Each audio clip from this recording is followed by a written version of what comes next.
Welcome to Where They Wander. We are Kat and Kev, and we travel full-time in our Grand Design Imagine travel trailer with our pups Lily and Bailey.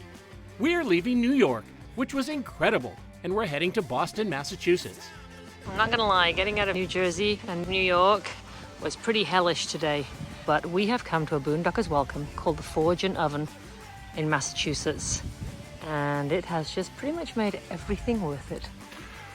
Oh, here we are in the beautiful woods of Massachusetts. What do you think, Kat? Oh, it's so pretty. This morning we are heading into Boston. They have this historic trail. What's it called? The Freedom Trail. Kevin's whispering Freedom Trail to me. The Freedom Trail, and it basically takes you on this loop that shows you all of the important things. I'll show you something that you won't forget. We parked at 660 Washington Street Garage in Chinatown and walked a couple of blocks to Boston Common. It's been here since 1634. It used to be a cow pasture. It's where they used to hang people. Well, that's true. Yeah, so awful. And then it became a public park. Very famous modern people spoke here. Martin Luther King Jr. spoke here. Pope John Paul II spoke here. And Judy Garland gave her last ever public performance in this park.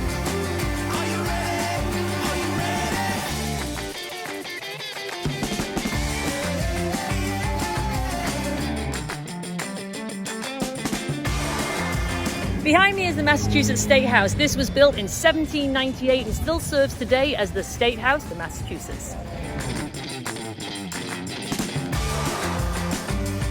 We're standing here at the memorial to those massacred during the Boston Massacre. The names of the gentlemen are up on the top. There were 5 men. This memorial was placed here by the Commonwealth of Massachusetts in 1888.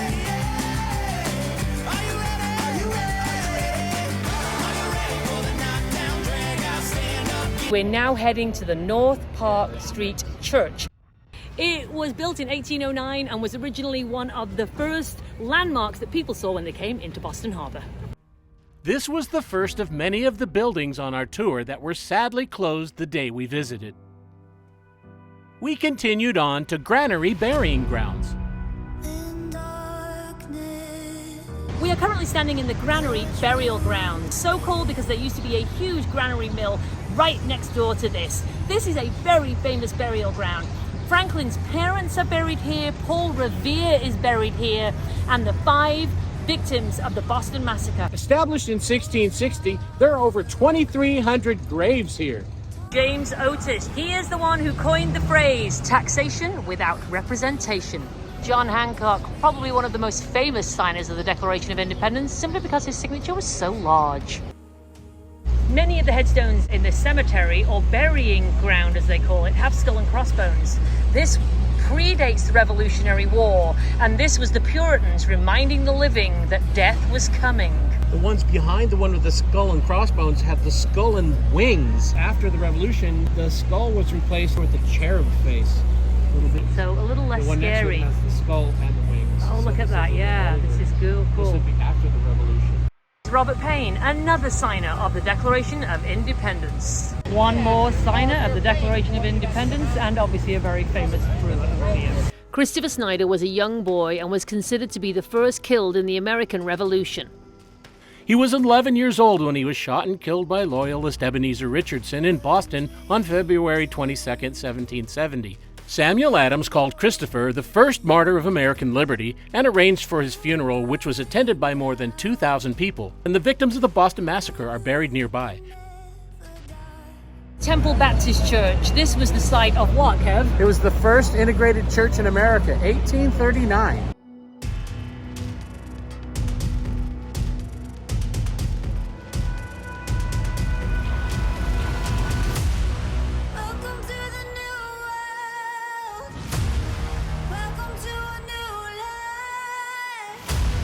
Yet another statue of Benjamin Franklin. Originally he was from Boston. He left Boston to go to Philadelphia when he was around 12 years of age.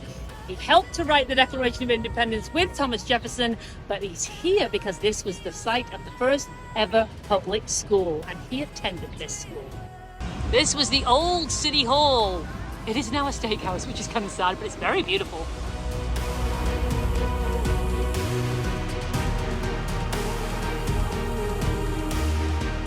This building, built in 1718, was a bookstore, and it's the oldest still standing structure in Boston. And it's now a Chipotle. I mean, at least it's still something and it's still here. They haven't knocked it down.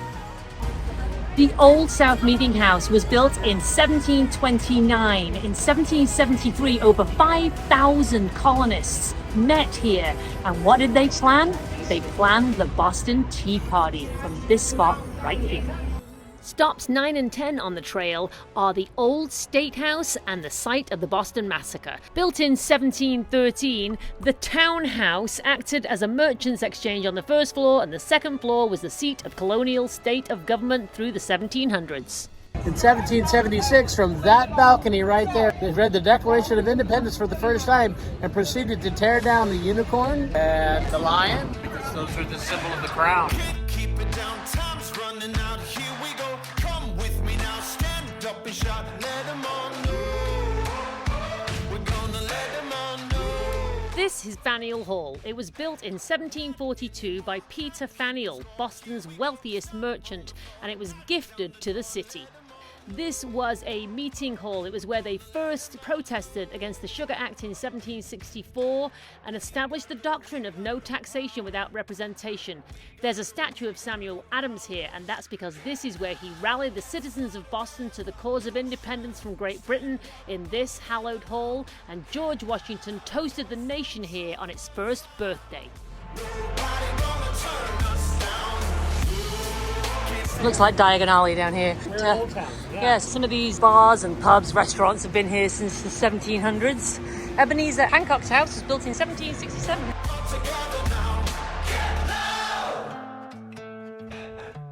Let's make a scene, make history. Here we go. Up on your feet, rise up and scream and let them all know. We're gonna let them all know. Boston Public Market has been established since 1734. Try to take us down, you were gonna rise every time.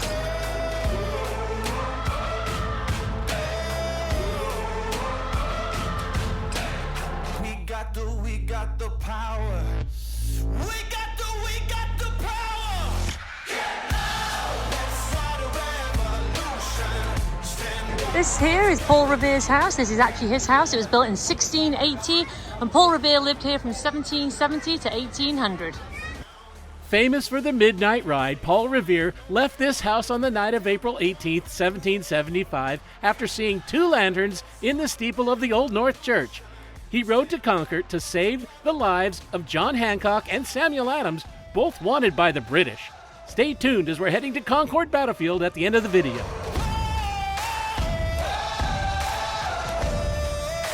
In his lifetime, Paul Revere was married twice. He had 8 children with his first wife and 8 children with his second. Only 13 of those children actually made it to adulthood, and there was a 29-year gap between all of those children. He ended up with 50 grandchildren and over 150 great-grandchildren. Many of his descendants are now spread all the way across the world. Very few of them have the last name Revere because he had more daughters than he had sons. There are still quite a few of his descendants living in Boston. One of them is on the board of directors for the Paul Revere House.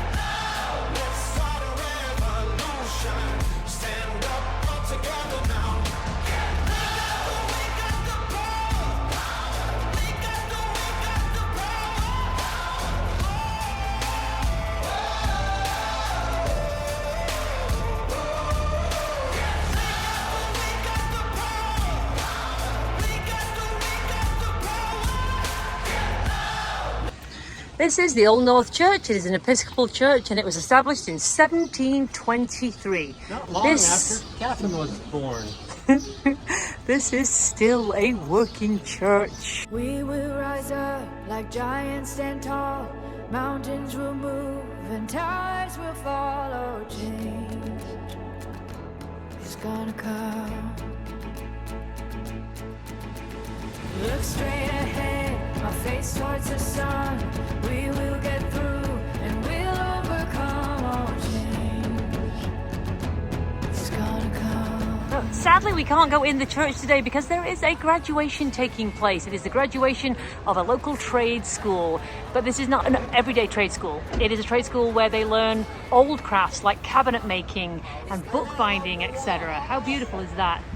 Change is gonna come. Sadly, we didn't go to Copp's Hill Burial Ground and we have no idea how we missed it, but this is what it looks like. From this point, the British attacked the Minutemen at Bunker Hill, and as you can see, they irreverently use grave markers as target practice. It's also where Robert Newman is laid to rest. Newman was the sexton of the North Church, and it was he who lit the 2 lanterns as a signal for Paul Revere to make his famous ride. Missing Copp's Hill, we headed over the river and toward the Bunker Hill battleground, then to the USS Constitution. Daylight will break, it won't be long. Soon there'll be hope. The darkness is gone, oh, change is gonna come.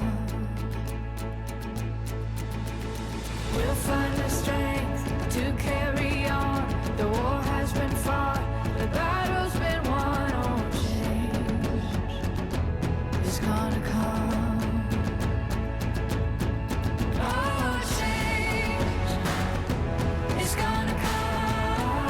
When you cross the bridge and you reach this point, you're at Paul Revere Park. It's right here behind me.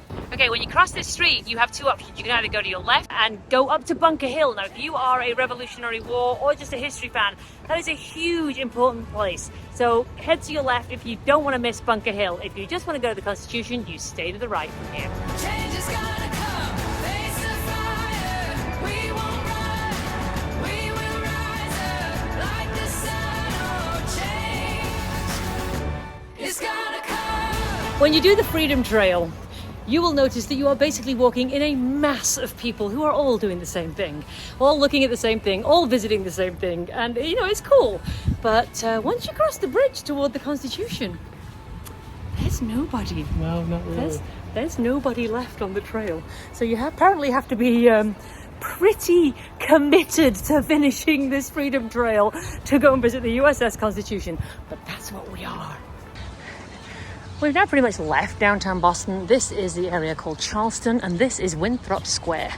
Winthrop Square traces its history back to 1635 when this spot served as the first marketplace. As such, it predates even the founding of Harvard University and Boston Common.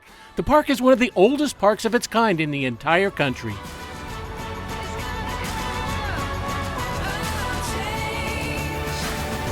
It's gonna come. Change is gonna come.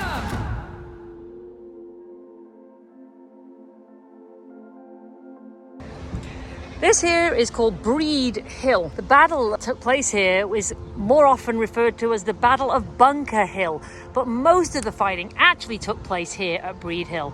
And this huge monument is erected to the brave revolutionary men who fought here. Now, did they win? No, they did not. It was a stunning defeat. The British forces overpowered them, but however, what they did do was inflict enough casualties on the British forces to inspire the young men who had volunteered for the revolutionary forces. So what it really was a battle cry and a call to action for these men. The monument stands 221.5 feet tall. This monument was dedicated in 1843 by John Webster and was attended by President John Tyler and the last living veteran of the battle.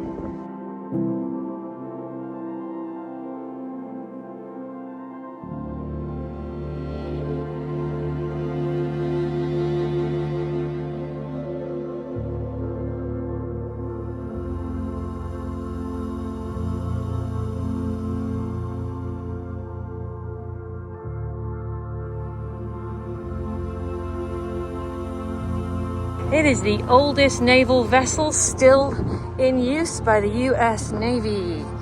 Wow, what a crazy looking ship. Look at this. Isn't it? What do you think, Kat? It's amazing.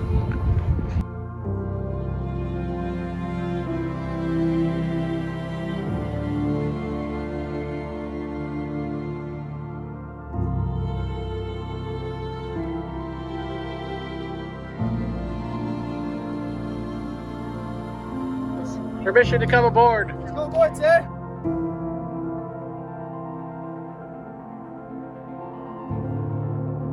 they would actually fight from the top of here, but it was like a treetop swaying in the wind, and you could see there's probably 20 men up there, and they would fight and pick people off during a battle.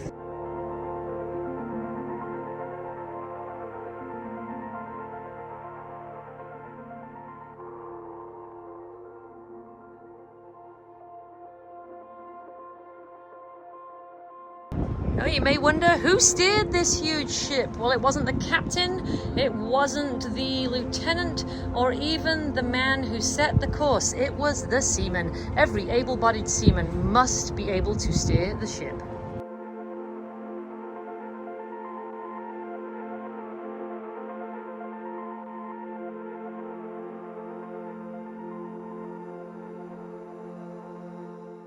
Okay, here's Kat. Yeah, we're going down one deck. I've already banged my head once.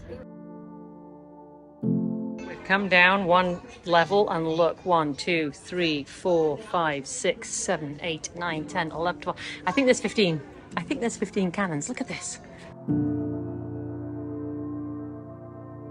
During a battle, these cannons were stopped from jerking back by these huge ropes, but they were constantly at risk of breaking these ropes and breaking free. And many men lost their lives just by operating these guns, not actually in enemy fire.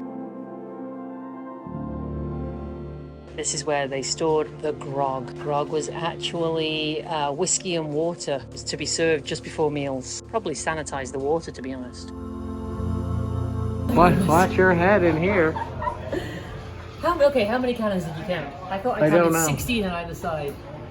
But I I'm not didn't. sure.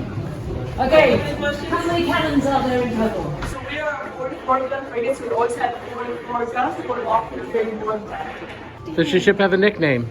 So we're Old Ironsides. That is our nickname, and that's because not that we have iron in our hull, but because we have live oak that's used in the construction. So live oak is 5 times denser than white oak, which means it's very hard to penetrate. So when they were firing round shot at us, you would see it bouncing off or sticking in the hull.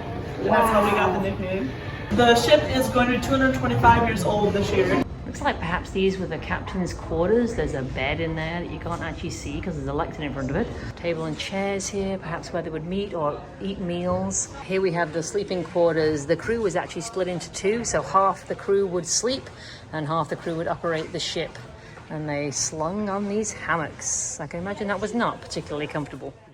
These are the bilge pumps that they unfold. They got guys on both sides pumping the water out, and it flows right out onto the deck and right out these holes here on The gun deck. Okay, and I was wrong. There's 44 guns on this ship. And there's one up. 45 guns? 45 guns on this ship.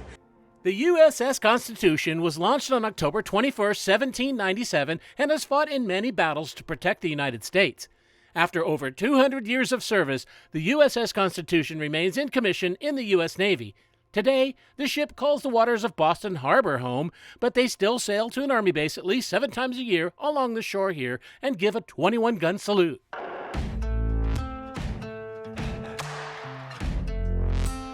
We walked the entire Freedom Trail. It took us about 6 miles. And, well, according to Relive, we've gone 6 miles, but that's also going around the places that we're at and so on. Now we are going to take the metro back to our car, because that's a long way to walk back. Here we go, stop on the floor, knock down the door, let them all know. We're gonna let them all know. 25 miles outside of Boston is Concord, and that's where we're headed next.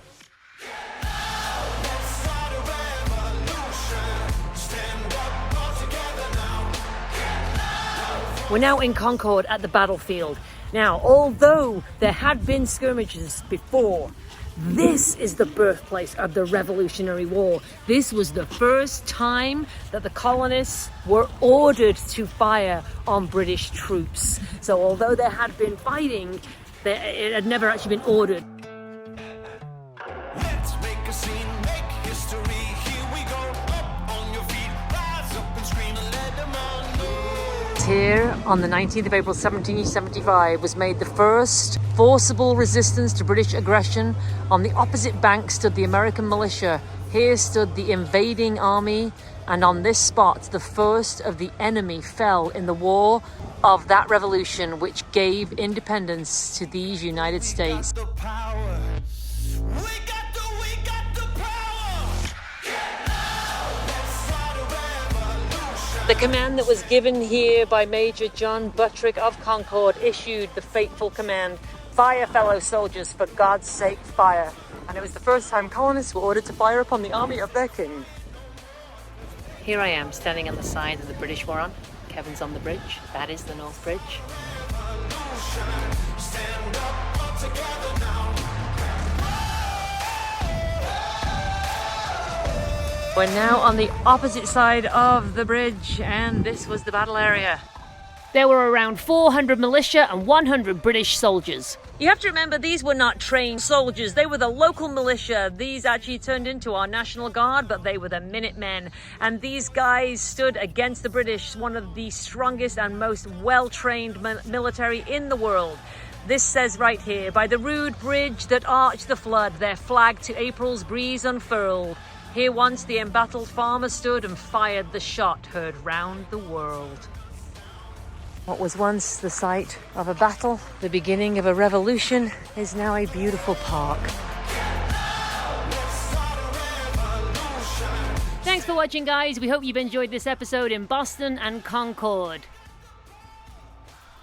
Join us next week as we head to Mount Washington, New Hampshire, to the world's first cog railway and the highest point east of the Mississippi River.